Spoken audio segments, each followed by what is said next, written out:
Happy 420, especially about to turn 420 on the East Coast here. This is another episode of Star Wars Kehd, live from the Play of the Plant studio. I'm Zach the Plants guy, and you are? Sloth the Buckethead. Sloth the Buckethead. And we are here, and we're going to do some rips, because it's, 420 on the West Coast, so happy 420 everybody on the West Coast. Cheers.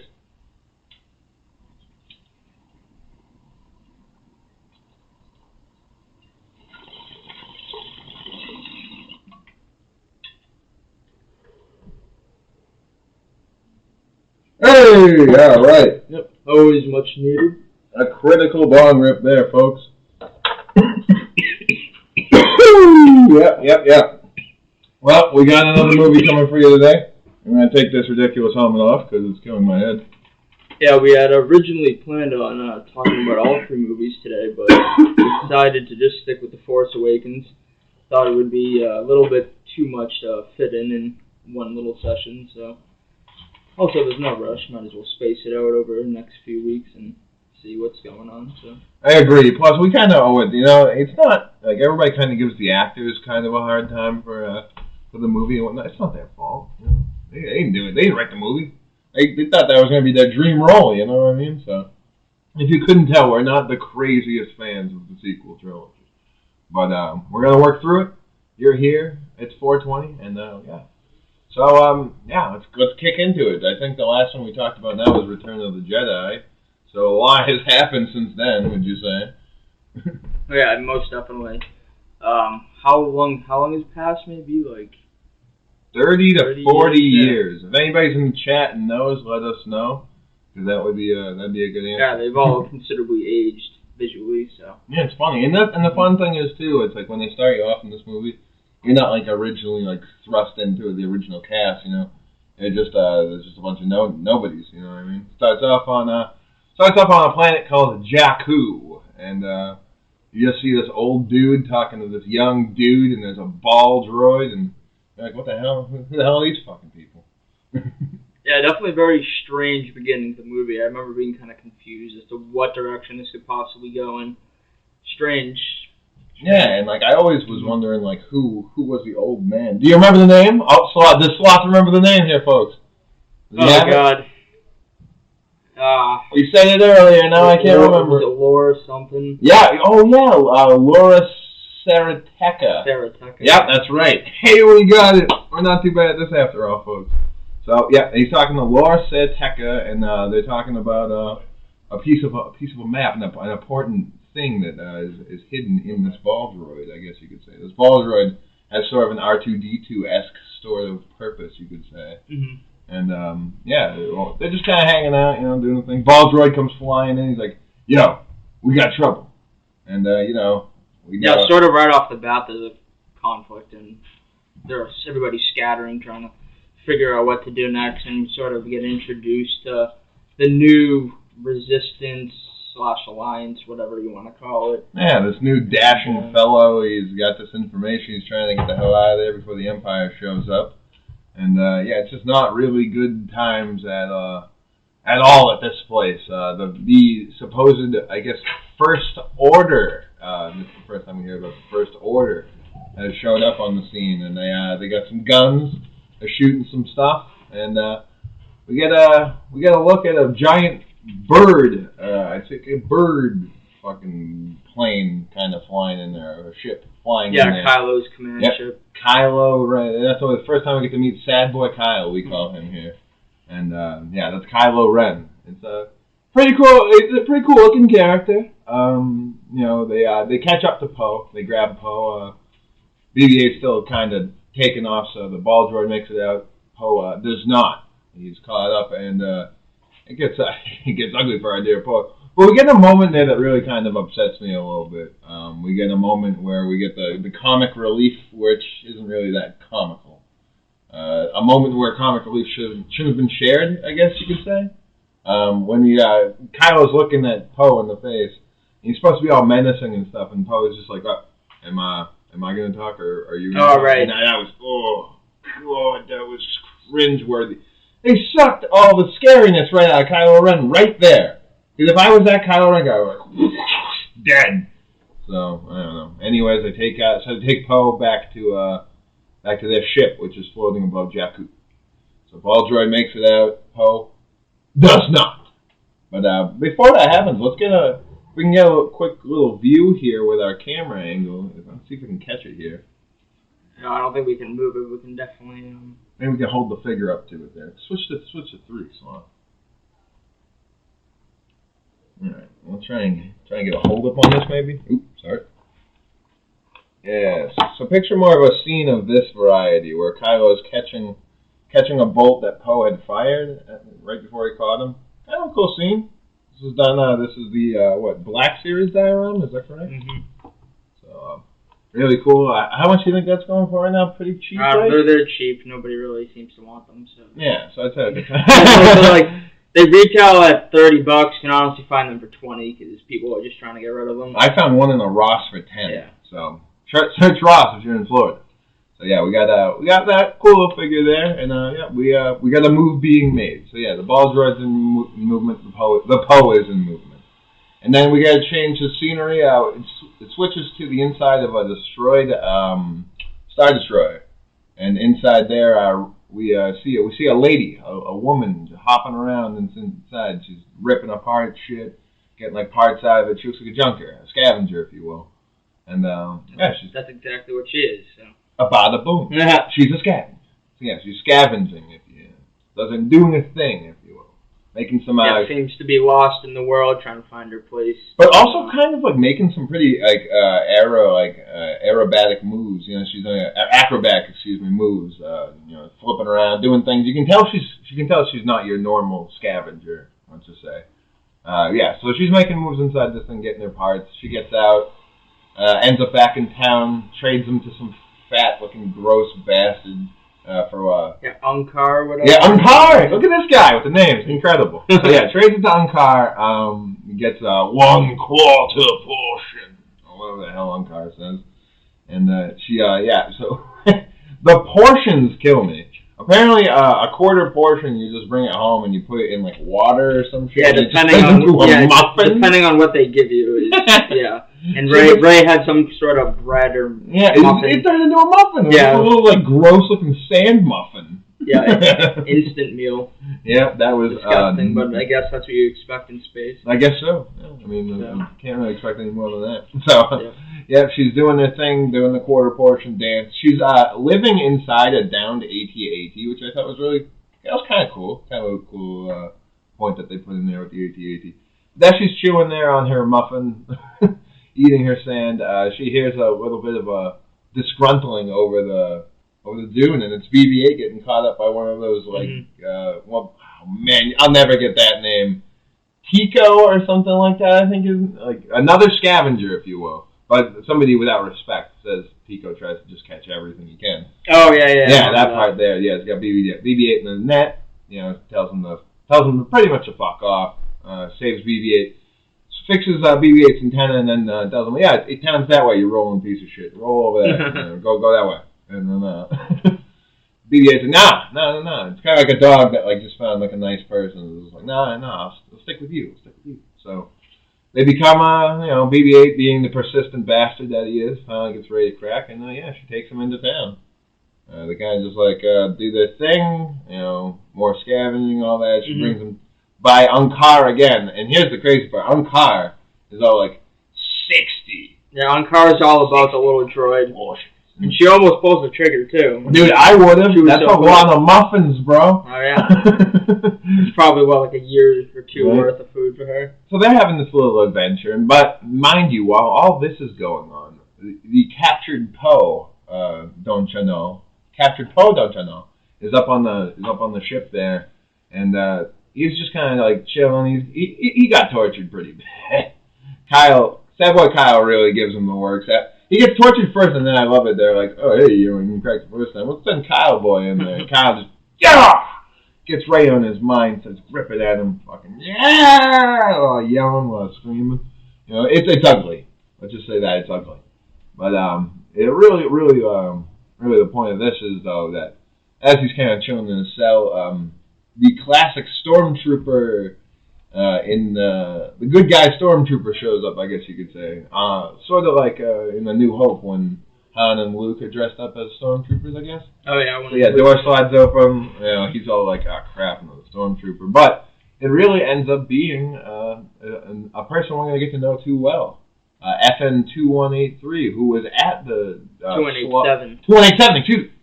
This guy. This is why you keep slap the bucket around people. 2187 was at the Slaughter People. And we should have mentioned this. I mean, they kind of actually do make it apparent at one point. We really actually should have mentioned it. You can excuse it. Yeah, he sort of like ran away from the slaughter. And yeah, he wasn't having it. He actually has like feelings. I don't get how he's the only one. You know, I thought you'd see like more of that. I guess you do see more later on, but for this, yeah, he's just not having it. He knows he just murdered a bunch of innocent people, and he's not about that shit. So he knows that the resistance pilot is on the thing, so he goes and does a quick rescue mission on him. And as he's like pretending to take him to the barge, they kind of slip into a little like nook and cranny and explains the situation. And here's the thing, folks. I don't care what anybody says, I would have liked to see Finn and Poe in like some sort of entanglement. Why not? You know what I mean? Like, they had the moments. There were so many moments that they could have just been like, "Hey man, like, I really like you, bro."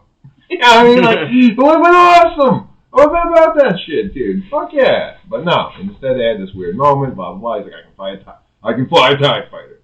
Whoopie-doo, doopie-doo. You know what I mean? He's flying TIE fighters. So anyways, yeah, they go, make it over to the bay there, hop in the TIE fighter, and as they're trying to fly away, apparently Mr. I Can Fly Anything is not the best at flying everything because he forgot to detach one of the hoses, and it becomes pretty apparent that they're trying to freaking get out of there.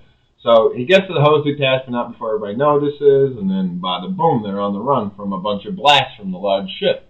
And they send their other TIE fighters, and, you know, the classic, like, we're going to get these guys. And here's the move that they make. Instead of going into hyperspace and getting the hell out of there, Poe's all like, I got to get back down to Jakku to get my droid. And Finn's all like, what the fuck? You know, I want to get the hell out of here. Fuck the droid. And he's like, no, I don't need the droid. Got a piece of Luke Skywalker to find Luke Skywalker in. And Finn's just like, oh, what the fuck? So, yeah, back down to Jakku they go. But not before they get blasted. And, yeah, they just end up slamming into the sand. Doesn't end up too well for them, right, Slow? Nope. They get split apart, and Finn is sort of all by himself. Doesn't know what happens to Poe. Wakes up in a frenzy, sort of freaking out. The giant TIE fighter that crashed with him gets devoured in the sand. Yep, actually. And there's nothing left of the crash. Nobody can really find where he even was. I'll also make a good point now too that the reason why his name is Finn is because his name is FN2187, and it's the first thing you think of, basically. Yeah, pretty much. No, it's the first thing Poe could think. Poe's like, oh, FN, huh? Yeah. I'm gonna call you Finn, like, because I'm very creative like that. So, yeah, we got Finn and Poe, forever friends, never more. But yeah, no, they lose a TIE fighter in the sand, and Finn kind of wanders upon this little town in Jakku where it just happens to be where Ray is. Where Ray lives. And then, we get the nasty part, too, where he gets into town, he's so thirsty, no one give him water, and he fucking has to go drink out of drinking out of the trough. Oh, that was nasty. And then the big animal, whatever it is, gives him like a weird look. So, what happens next, we'll explain a little bit of that. So, obviously, where we left off with Ray was with the quarter portions on, the many portions, should I say. So, yeah, she's got all the portions in front of her. She's like, no, I'll stick with the droid. And then we see Ankar hit the phones and be like, nah, yo, get the droid. We're getting the droid. So, as Ray's getting attacked for her droid, Finn is getting plowed over by the pig snout. And sees Ray getting attacked. And he's all like, oh, yo, I'm going to go help that girl and be all noble. Yo, that girl don't need your help, bro. She's beating the shit out of them motherfuckers. So, yeah, no, she's kicking some ass. He goes over to help, kind of stops for a second. As she frees BB-8 again from another satchel, BB-8 notices that Finn is wearing Poe's jacket. And that's when the chase is on. You see Ray, like, hunt Finn like a freaking animal. And then, like, strike him down to the ground. She's like, where you getting the jacket from? You know, like, blah, blah, blah. Got it from Poe, you know. And she's like, oh, you're with the Resistance? And then we get another cringe-worthy line. Yeah. I'm with the Resistance. I'm with the Resistance. He says it, like, 4 fucking times. Like, clearly you're not with the Resistance. He said it 4 damn times, man. But Yeah, no. So we get the tag team of Finn and Poe, but as they're kind of having their little hangouts and get to know each other's two more clones, not clones, excuse me, stormtroopers show up, and then the battle begins. They start bucking shots. TIE fighters start rolling in. And then they come across a ship. It looks really nice. They're like, yeah, let's go for that one. Bada boom, gets blown up. So they have to go for the junker to the right. And that junker to the right just ends up being, none other than, the Millennium fucking Falcon. Yes, the Millennium fucking Falcon is just hanging out in this junkyard in Jakku. So they get in the Millennium Falcon, as you can believe this.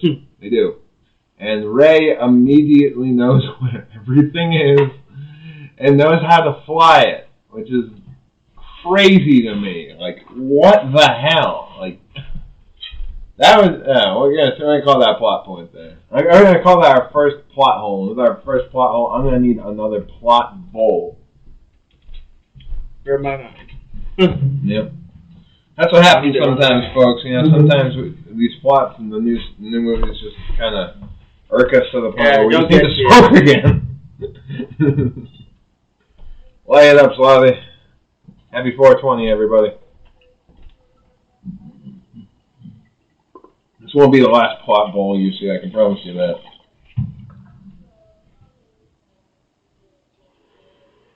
Oh, yeah.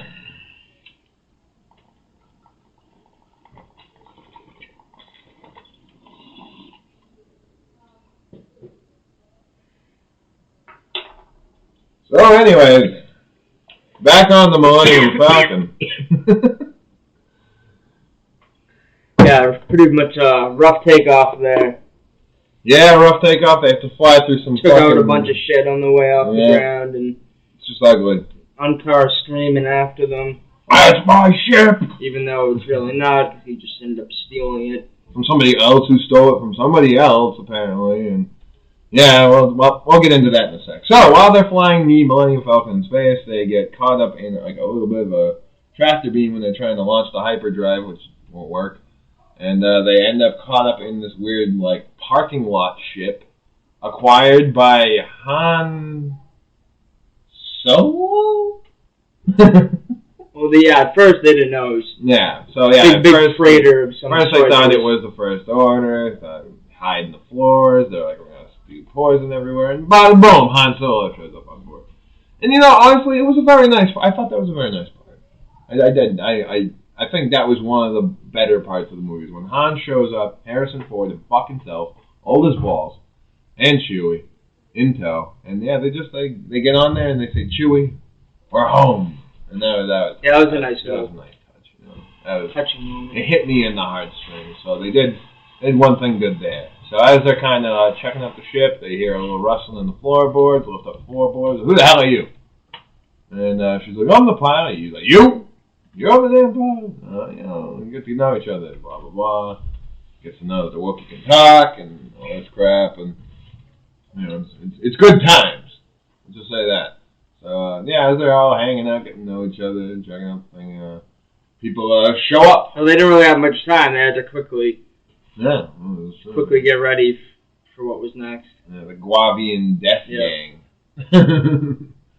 They weren't alone. Also, this other group, was it Ganja Club, which I am forever in this episode now calling Ganja Club. Ganja Club. All right, so we had a moment there where these two armed mercenary forces show up to get money that Han Solo owes them.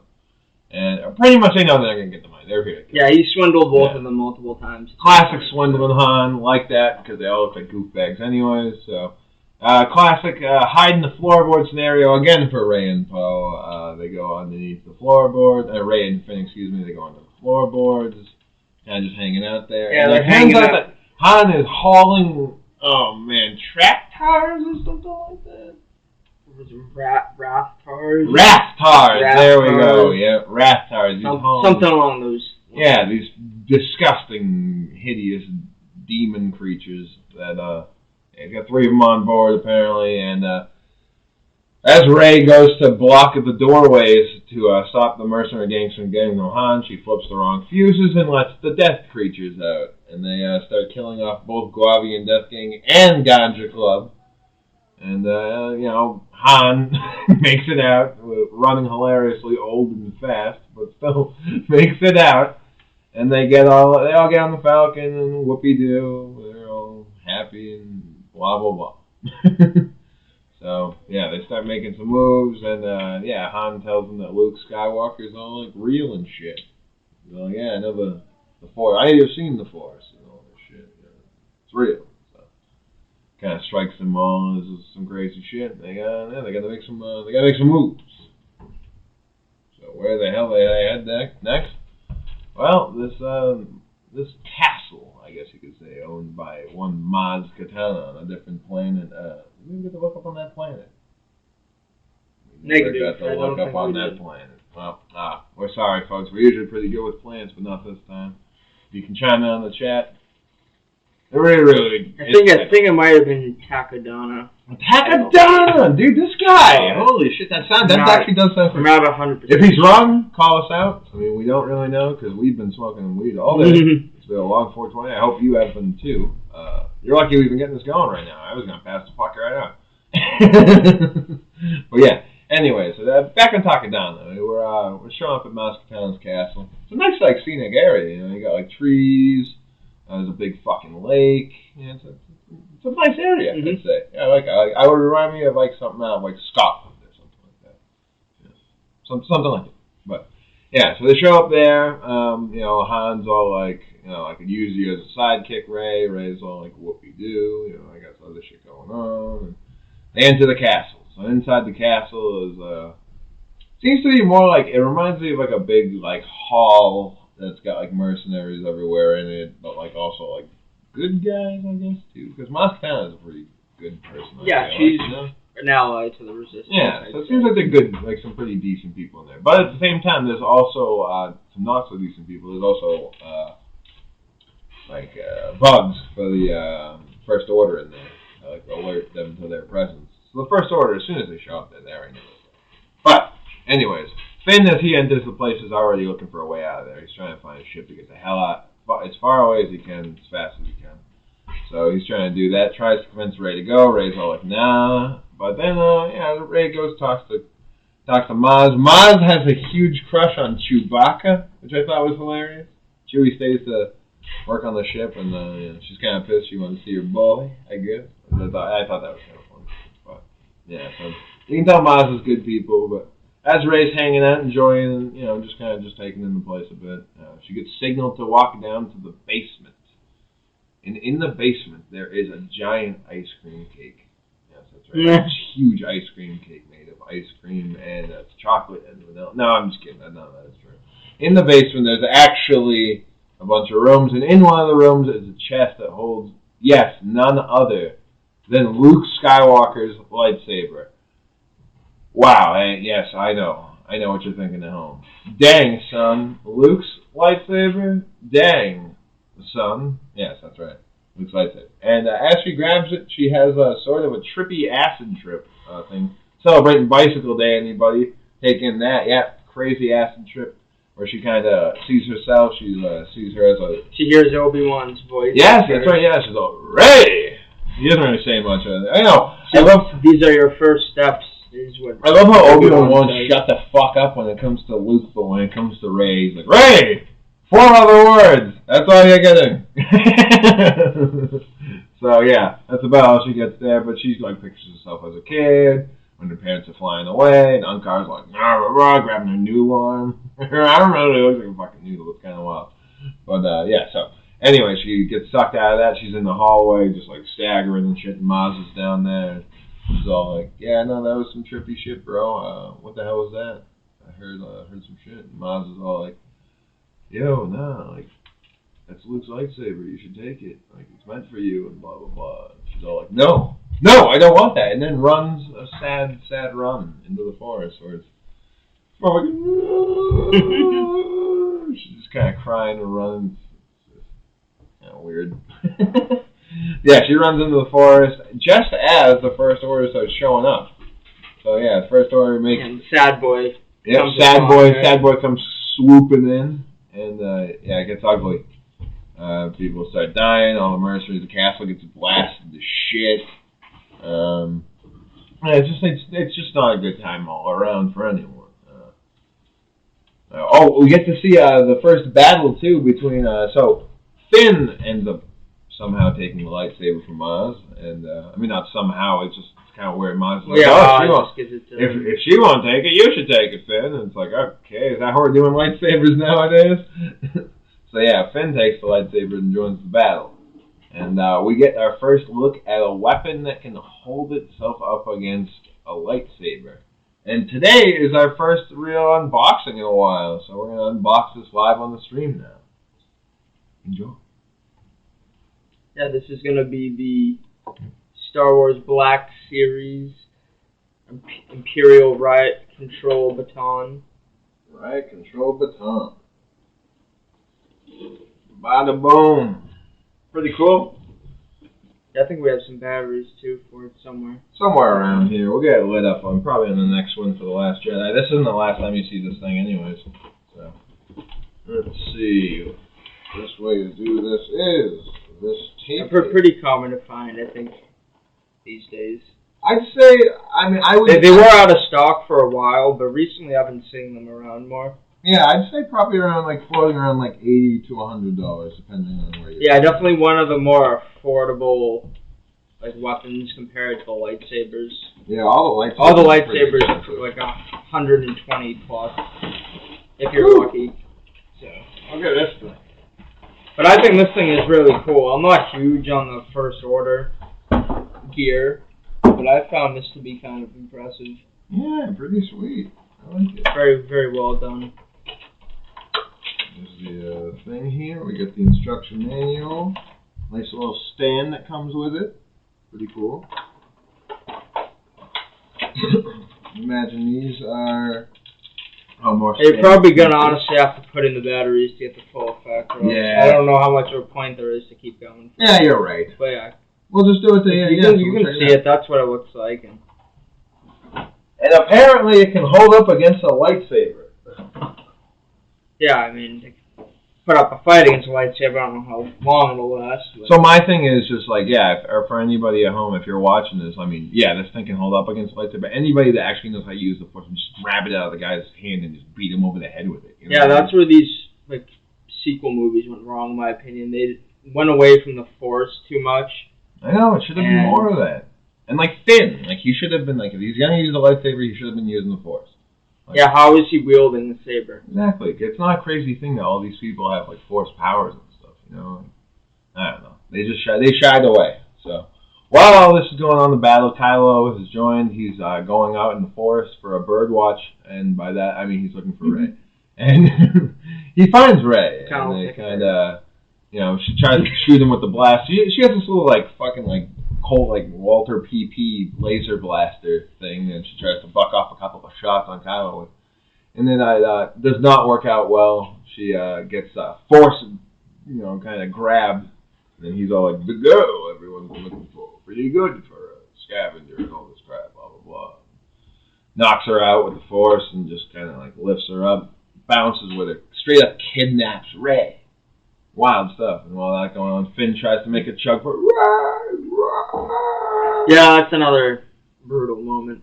It's so weird, all the relationships. It's are they friends? Are they lover? Are they trying to be lover? It's so confusing. The dialogue choices were just mind blowing for this. So, yeah, as that's going on, we get a little bit of a moment where Harrison Ford realizes that Chewbacca's gun is also awesome. When he's using the bowcaster there, that was another part that I thought. Is that the first time he gets to use it? I think that is the first time he ever uses it. So, kind of interesting. You'd think he would have used that before that. So, yeah, no, that doesn't get to do that. None of that really works out. I mean, we get to see the Resistance swoop in with the X-Wings and stuff. That was kind of cool. But there was the other part. That drove me nuts, too. I got to bring that up. So the Resistance swoops in to kind of save the day and push the First Order out.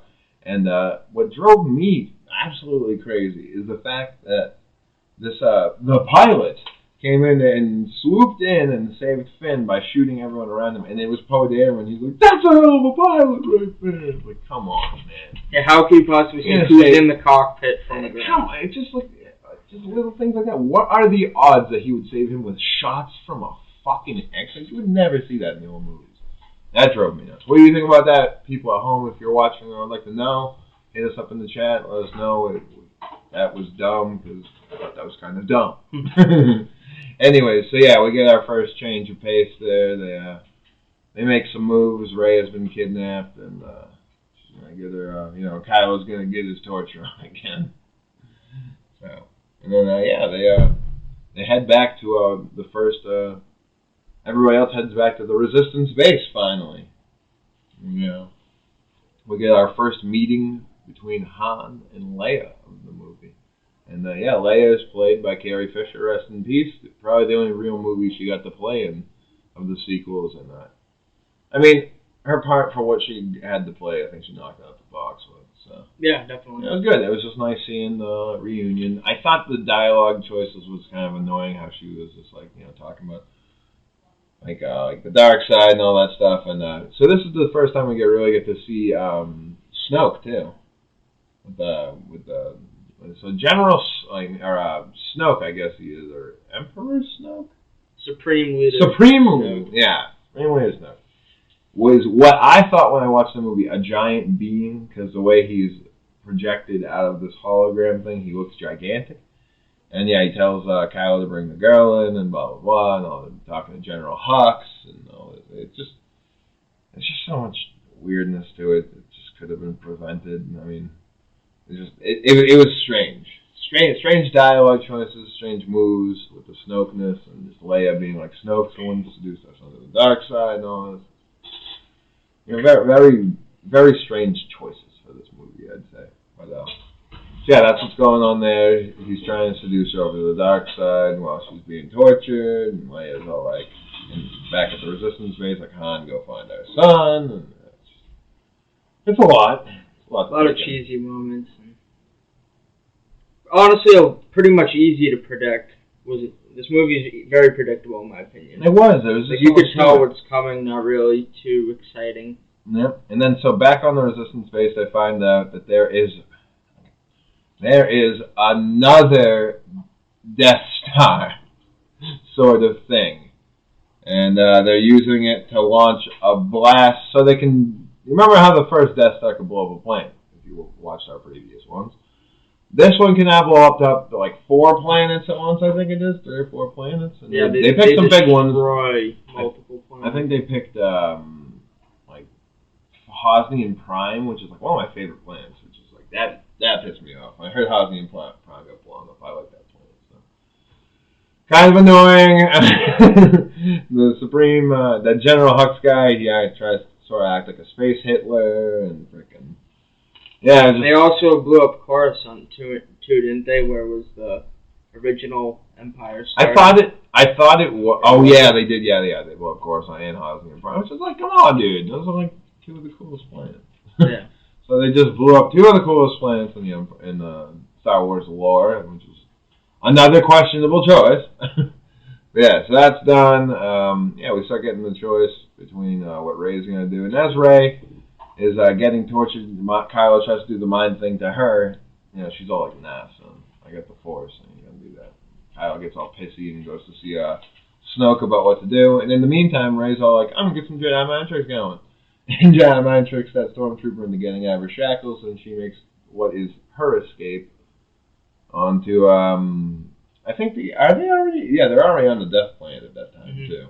Yeah, it brings her back to the Death Planet. So, what's going on here now is that Han Solo and all his buddies, Poe, Finn, everybody in tow, is heading to the Death Planet. They're going to land on the planet, while Poe actually is going to take his fighter force and head in to try and take a shot at what the Death Planet has for its major malfunction. Because, every Death Planet has one major malfunction in it.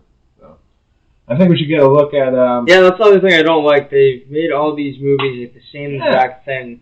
It's just so annoying. But just slightly different. This is We'll get a good look at the Poe Dameron Black Series helmet, though. Yeah, this one's actually kind of cool. It's really comfortable on the inside. Not a big Poe guy, but we're not crazy about the Poe, but the helmet is pretty good. You can find these online for like $80, so definitely get one of those if you can. Looks pretty cool in the collection as well. And we never really mentioned it earlier too. I'm gonna throw this in there because I always wanted to talk about this. Back when Rey was in the desert, I bought this for like $40. I'll show it real quick. Rey's little junker here, so you guys can see what Rey looks like, dude. She's kind of just wearing this like Parker thing.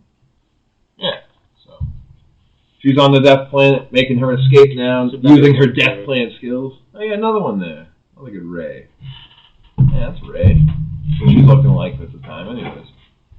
So yeah, as Rey is making her escape, everybody's landing on the planet. Poe's making his run on the thing, and they kind of. It's funny because they're breaking in there to rescue Rey, obviously. And as they're doing that, they kind of meet up with her together after taking Phasma hostage. Mm-hmm. So Phasma's the silver clone trooper that we have over here. We get a showing of that slot. Yeah, that's a good one. Nice figure. Here, switch to that camera. Go to 3. We can switch cameras. Hey, we can switch cameras. That's technology. We're doing the thing. Nice one. Yeah, it's a cool figure there. Yep, so they take Phasma hostage, find out that where Rey is, but bada boom, don't even have to. They look out the window and bam! There's Rey climbing some shit. They're all like, oh crap, so they meet up together? Yeah, nice. Rey's climbing some shit, making some moves. She's got her lightsaber from Luke in tow. And, or actually, no, she does not have the lightsaber from Luke in tow. She gets it when she meets up with Finn. So they all kind of meet together in the hallway at one point, and they're all like, what the hell? Rey? You know what I mean? So they make they head out into the frozen tundra of the planet, and they try and make a move there. It gets sort of... Yeah, they're running back to the Falcon, trying to escape. Mm-hmm. And Kylo cuts them off. Yeah, it gets kind of ugly there. And immediately chucks Rey into a tree. She tries to charge at him or something like that. Right. Then it's Finn with the lightsaber. In tow. Who knows nothing about the Force. Never has used the Force before. Who holds up his against sad boy Kyle. Who's just the saddest boy ever, who apparently can't finish anything. And this is like, a huge chunk of the thing. And let's not forget that, Kylo has also just murdered his fucking father. Forgot about that fucking huge part there. Yep, this is some crazy shit. So as they were in there and they met up with Kylo, a horrible move was made by Kylo to sweep himself of the dark side. He cuts down his father. Chewie goes ballistic and murders like 50 stormtroopers in a rage. Yeah, so it's blowing up. Yeah, that was nuts. And then you get your final battle there as they're trying to make their escape as well. And it's a decent fight scene. I'll say that. But I just Finn using the thing was it lacked. Yeah, exactly. Just the Rey part was good. How about that? Because at least you would have had some idea of Force, but yeah, it lacked for sure. As the planet was splitting in two, they get swooped up by the Falcon. Kylo does his little escapey act, and lucky exit. Yeah, lucky exit for sure. And they kind of make it back to the Resistance base. Everybody's happy, but they know that this is far from over, and Leia's just a mess. Just lost her, lost Han. It's not a happy ending at all. It's a very, very bittersweet tale for sure for the first one, but it's definitely the awakening of the Force. You realize that Rey will soon be the Force beast that she claims to be. It's gotta be some crazy shit. I got another thing I wanted to show the folks at home here. Sad boy Kyle's lightsaber. Ah, yes. How can we forget? This is a nice little rarity. You can find this probably about 2 online. And the cool thing about it is, check this out. Bada boom, baby. If I hit Sloth in the head like this, that's right. It makes sound effects when you hit too. Very cool, very cool. Good for murdering Buckethead Sloth. Wow. Really cool move. And there's a bunch of books that were based around this too. We have the Resistance Reborn book. We have the Phasma book. A lot of good tales in there. I heard the Phasma book is actually pretty good. I haven't read it myself yet. It's in my It's in my stock. And then there's also a few comics that came with it as well. We have this one about The Force Awakens. Sort of a picture of Jakku there for anybody who's wondering what it might look like. And the Falcon in the background, Finn hanging out there. Bunch of good tales there, and everything we mostly show. Oh yeah, and this nice piece of artwork. I'd like to give a shout out, if he's watching, to Dr. Fire and Adam for giving us this nice piece with Sad Boy Kyle and Phasma and a couple of clone stormtroopers on there. Really, really cool piece. That gave us that free too. What a nice poem. So, shout out to everybody who's been watching this. We'll be back next week with The Last Jedi. And yikes. Yeah. If you thought this was a rough movie, this was the good one of this. Yeah, it's hard to think of things to talk about for this one. We were going to combine them. But honestly, we were thinking about it. It's more easier to riff off the worse the movie is. So we'll have plenty to talk about for the next week. There's plenty of dumb shit going on in The Last Jedi that we're going to mention. And so stay tuned. We got some great stuff. We're all baked as hell. I hope you take some nice, delicious bong rips before bed tonight. It's been 4:20. I'm just fucking cooked at this point. And so tune in Thursday. We have this Thursday night jam with Peter Dan, whoever the hell else might show up. It's gonna be fucking great. And then on Saturday, coming by the Play the Plant studio is the Charles Rivers. Our buddy Charles Rivers has a Elvis cover band that our good friend Peter Kagstrom, who we work with many times, and our friend Tyler Lelouch is also in. So it's gonna be a hell of a performance. I'm fucking stoked for this shit, man. It's gonna be terrific. So you enjoy the tunes of Elvis, even if you don't, just tune in. It's gonna be a great time. We're gonna be hanging out in Play the Plant studio, listening to great jams. And on Sunday we have our radio show, and tuning in that day will be our buddy Mario Forgione, who will be playing his songs off his new EP, Bedtime Banter. So there's so many good things. You'll be seeing us next Tuesday for Star Wars Kehd. As always, may the Force be with you. And signing off, I'm Zach the Plants Guy. He is Stah the Buckethead. And have a good night, folks. We love you all. Toke up.